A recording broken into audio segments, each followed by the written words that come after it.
გამარჯობა. დღეს ვისაუბრებთ პრაქტიკული ბუღალტერიის კურსთან დაკავშირებით დამწყებთათვის, რომელიც მოიცავს როგორც თეორიას, ასევე ბალანსის პროგრამას. კურსის მოდულები შედგება წიგნისგან, ყველა მუხლს გავივლით და გავაკეთებთ ამოცანებს, ასევე ფინანსური ანგარიშგების სტანდარტებისგან, საქართველოს საგაცხადო კოდექსის ყველა გადასახადს გამოვთვლით და ასევე ESG-ის მოდული, რომელიც მოიცავს შემოსავლების სამსხურის სხვადასხვა ზედმეტებების, ფაქტურების თუ დეკლარაციების წარდგენის კუთხეს. და ასევე ბუღალტრული პროგრამა ბალანსში დავარეგისტრირებთ ყოველდღიურ სამეურნეო ოპერაციებს.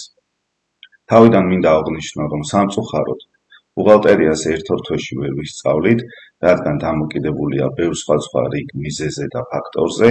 ეს შეიძლება იყოს როგორც თეორიის ნაკლებობა, ასევე სხვადასხვა ბუღალტრული პროგრამები, ასევე საქართველოს საგაცხადო კოდექსი და მნიშვნელოვანი არის სფერო, სადაც ჩვენ ვიქნებით დასაქმებული, რადგან სფეროებიდან გამომდინარე უფრო რთულდება აღრიცხვიანობა. ეს შეიძლება იყოს საზღვაო კომპანია, ბანკი, წარმოება და ყველას თავის სპეციფიური ნიუანსი გააჩნია და სამწუხაროდ გვჭირდება წლები, რომ უკეთ დავხელოვნდეთ სხვადასხვა პრაქტიკულ кейსებზე და მაგალითებიდან გამომდინარე.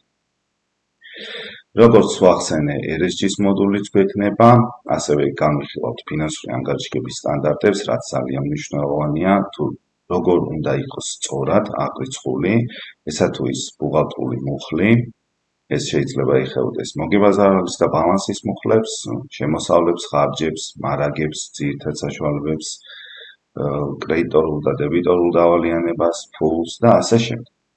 ასევე ბუღალტრული პროგრამებიც მრავლად გვაქვს საქართველოში თუ საზღვარგარეთ.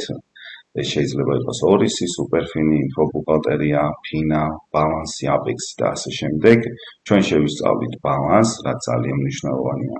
გაგვიმარტივებს დროს ბუღალტრული ოპერაციების აღრიცხვის კუთხით და ავტომატიზირებულს გახდის. თუმცა ასევე მინდა აღვნიშნო, რომ როდესაც ერთი პროგრამა ვიცით, მარტივად შეგვიძლია გადავიდეთ სხვა პროგრამაზე, იმიტომ რომ ყოველდღიური ოპერაციები კომპანიების მეტნაკლებად ერთმანეთის მსგავსი არის, შეიძლება იყოს შესყიდვა, გაყიდვა, მარაგის მოძრაობა, ფულის გადახდა და ასე შემდეგ. როგორც აღვნიშნე, გვექნება ESG-ის მოდულის განხილვა, ბუღალტრული პროგრამის განხილვა და დეკლარაციების. კურსს გავუძღვები მე, შოთა ნიორაძე. კურსი იქნება ონლაინ, ჩატარდება Google Meet-ში. მინდა რომ იყოთ მაქსიმალურად ჩართულები, რადგან კურსი ინტერაქტიულია და მოითხოვს თქვენგან კითხვებს, მაქსიმალურად ამოვწუროთ ისეთ საკითხები, რომელიც ბუნდოვანია. კურსი შედგება 15 ლექციისგან, თითო შეხვედრა იქნება 2 საათიანი, კვირაში 2 ჯერ. როგორც ზემოთ ხსენებული აღვნიშნე, გავვლით ამ საკითხებს, წიგნის ნაწილს ESG-ის მოდულს, შემდგომ გვექნება შუალედური ტესტირება, ბოლოს იქნება საბოლოო ტესტირება, სასერტიფიკატო გამოცდა და ბუღალტრული პროგრამა ბალანსის გავლა. 70% უნდა გადასცეს კანდიდატი, რომ გადავცეთ სერტიფიკატი, რაც ძალიან მნიშვნელოვანია. და ასევე გვაქვს როგორც კორპორატიული დაკვეთები, ასევე უფური ინდივიდუალური, როგორც ფიზიკური შეხვედრები, ასევე ონლაინ.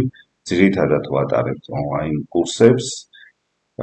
ასევე გადმოგეცემათ მასალები და ვიდეო ჩანაწერი, რათა ბუნდოვანი საკითხები გადაახვიოთ და უყუროთ და შემდგომ ლექციებზე ისევ კითხვებით დამეგობრდეთ, თუ რაიმე იქნება გაურკვეველი. კითხვებთან დაკავშირებით შეგიძლიათ დაგვირეკოთ ან მოგწეროთ. ასევე იხილეთ ჩვენი ფინანსური სივრცის საიტი, სადაც მოცემულია ფინანსური კუთხით სხვადასხვა კურსები, ფასები და სილაბუსები და თუ დაგაინტერესებთ, დაგვიკავშირეთ. მადლობა ყურადღებისთვის.